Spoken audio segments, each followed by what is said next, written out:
അങ്ങനെയുള്ള രണ്ട് കാര്യങ്ങൾ നമുക്ക് പരിചയപ്പെടുത്താം. ഒന്നാമത്തെ കാര്യം എന്ന് പറഞ്ഞാൽ പ്രൊട്ടക്ഷൻ ആവശ്യം വന്നിട്ടുണ്ടെങ്കിൽ ബാരിയർ മെത്തേഡുകൾ വാങ്ങിച്ച് ഉപയോഗിക്കുക, അതായത് കോണ്ടംസ് വാങ്ങിച്ച് ഉപയോഗിക്കുക എന്നുള്ളതാണ്. ഏത് തരം കോണ്ടംസ് വാങ്ങിക്കണം എന്നുള്ള കാര്യത്തിൽ കൺഫ്യൂഷൻ ഉണ്ടാവും. പ്രൈമറി ആയിട്ട് നമുക്കൊരു പ്ലെയിൻ കോണ്ടം ഉപയോഗിക്കേണ്ട കാര്യം മാത്രമേ ഉള്ളൂ. അത് ഏത് ബ്രാൻഡിനെ എന്നുള്ളത് അവരവരുടെ ചോയ്സാണ്.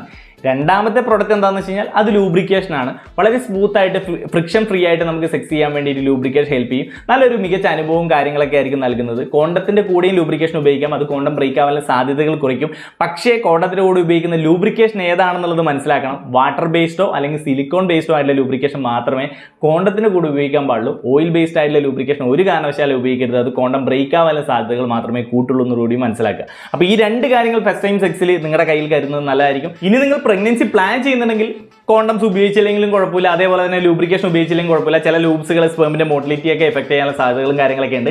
സോ ഈ ഒരു ഇൻഫർമേഷൻ